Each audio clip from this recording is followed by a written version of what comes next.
So today I'm going to talk about a few things in the news, a few things that annoy me and stuff like that. So let's get on with it. So unless you've been living in a cave somewhere, our first topic you will definitely know about. And that is TV presenter Jeremy Clarkson has been suspended by the BBC. Now I'm a big fan of Top Gear, I love the show, and I was pretty upset that the last few episodes had been cancelled and weren't going to be shown, or at least aren't going to be shown at the moment. That being said, again, Clarkson's okay, I'm a fan. He's full of shit half the time, but yeah, I'm a fan. But at the same point, he shouldn't have acted like he did. But the BBC have just made a complete cock up of this whole thing, really. Because they've not controlled sort of the media and things in the way that they needed to have done, and the whole thing's just turned into a great big circus. But the fact of the matter is this really news in the first place? And has anyone actually considered whether or not Jeremy Clarkson is actually trying to get fired? Just a thought. He's sold his stake in the show, so maybe he's just thinking, I want to move on, and he can't get out of his contract. Getting fired is one way to get out of your contract for sure. But anyway, the fact of the matter is, a lot of people are giving the producer that he punched or allegedly punched a lot of grief. At the end of the day, I mean, no one was really there. A lot of this stuff that's being said is speculation. Only those two and, the few people that were there actually are going to know what happened. But the fact of the matter is, regardless of, whatever cock-up may or may not have been made, there are certain ways that you should behave, really. And that, punching somebody really isn't one of them, especially if it is just over him not getting a stake. I'm hoping they can get all this sorted out and they do put Top Gear back on the air, because it is a show that I really like. There's been numerous names floating about of who could just possibly replace him, and to be honest, they're all abysmal. Just no to all of them, frankly. I could probably do a better job. And, well, let's face it, I'm crap at this. But, the whole thing has just been, just massively blown up, and it's just a bit ridiculous, really. There are far bigger things in the world that we should be concentrating on. So it's, Jeremy, you're an ass. Admit you're an ass, apologise, and let's move on. Producer dude, director dude, whatever he was, I can't remember now. I should have really done this better. Again, I don't know. I've lost my train of thought now. But can we just move on? Because, it's kind of, it's just getting ridiculous now. It's been, it just needs to be done. It just needs to be done. It needs to be done, and let's move on. So, news story number 2. Unless you've been living in a cave, you'll also know that Dolce & Gabbana have come out and said that they believe in the traditional family. Basically, a mother, father, children. Now, I have real issues with this on, so many levels. The fact of the matter is as well, the people that have come out in support of them, like Katie Hopkins, who, let's face it, is a psychopathic bitch, are very much focusing on the mother. Now, don't get me wrong, mums are great, I have one, I love my mum, I'd be lost without her, I am a proper mummy's boy, I will admit it right now. I'm a mummy's boy and proud of it. My sister, on the other hand, very much a daddy's girl. Go figure. But anyway, the fact of the matter is, a family is made up of people that love each other and have love for their children. And to me, that's what a family is for a start. Regardless of whether you're two women, two men, man and a woman.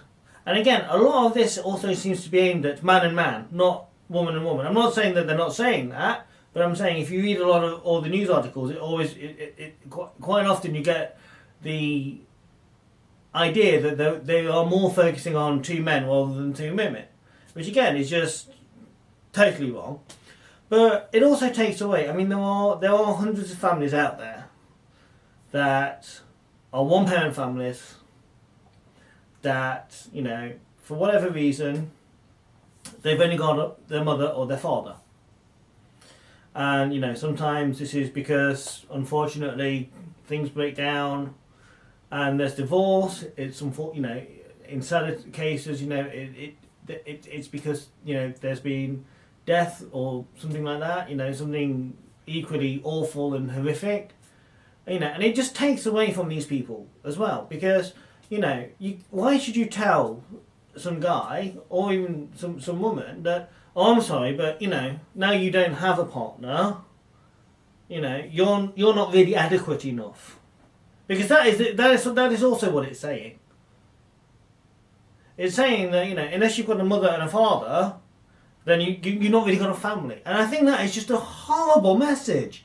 Who the hell are these people? Any of these people that have come out in support of this, have got the right to tell somebody that they're not a family, or they don't deserve to have a family, or they shouldn't have a family. If people have got love and they want to love somebody else, then that should be enough, and it's got nothing to do with anybody else. And it just really pissed me off, I have to say, because, you know, I mean, at the moment I am a single gay man and proud of it. We took a while getting there, but yeah. And I do hope someday to have children. You know, and that is something that I really want. And why shouldn't I? You know, if I want to have some kids and, you know, I want some other people in the world to love, what is wrong with that? What is so bad about that? What is terrible about that? What is wrong about that? And it just really fucked me off, to be honest. And coming as well from two gay men. It just, you know, I mean, what? Have they had a prefrontal lobotomy? Really? You know, I mean, everybody, you know, I'm a firm believer in everyone has the right to have their opinion, and everyone has, you know, the right to free speech, because, you know, this is what our modern day society should be based on. But sometimes you do really have to wonder whether people engage their brains before they open their mouths, because it just bewilders me that someone can come up with something that is such absolute bollocks. It's just unreal. You know, I mean, why should anybody tell somebody they aren't enough, or they, you know, they don't have enough love, or they don't have whatever it is that they think that you get from a traditional family? And the thing is, what is a traditional family? What is normal? Normal doesn't exist anyway, because every single person on this planet, regardless of whether they're straight, gay, lesbian, getting off the subject a little bit now, I guess, really, but every single person on this planet is an individual. Nobody is the same. Even an identical twin is not the same as his twin, because they each have their own personalities and little traits and quirks and whatever else. So it's just absolute bollocks, and it just really pissed me off. I'm going to stop talking about that now, just because, well, it's pissing me off. There's quite a lot of swearing in that language. I'm going to have to put a warning at the start of this video. Anyway, moving on from my rant. On the upside, now that, I know I keep mentioning this, but again, this is something that did piss me off, but now I'm actually feeling upbeat about it. You may have noticed in a few of my other videos, I did happen to mention my wonderful phone that was broke. Well, as I think I said, they have now agreed to replace it, which I'm very happy about. And even better is, they're going to bring it straight to me. They're going to bring me a new phone via courier, swap it with my broken phone, so I will have it straight away without any messing, at a time to suit me. So I have to say, and I have to give credit where credit is due, it did take us a while to get there. However, when we got there, the service that Samsung have now offered me is absolutely phenomenal. It's brilliant. I can't fault it. It shouldn't have taken so long to get to that point, admittedly. But the fact that they are willing to send it out to me, so I have no loss of, well, I do have loss of service until I get my new phone, because my old one's broke, but you get my, you know what I mean. I haven't got to like send my phone away, wait for 3 days, and then wait for another one to return, or blah blah blah. It's literally, someone's going to come knock on my door, go, Mr. Reway, here's your phone. I'm going to go, thank you very much, Here's my old one, they can take it away, and it's done. So, hurrah for that. That was rather posh, wasn't it? But yes, so that's a little bit of more upbeat, lighter, nice stuff. I do have a question as well, because at the moment I am entrenched in a battle with a particular energy supplier who is the devil, who apparently think that it's alright to bill me for gas twice. And also that I'm not with them anymore, but I had a bill, it was online, it said one amount, but apparently it wasn't that amount, it was a different amount.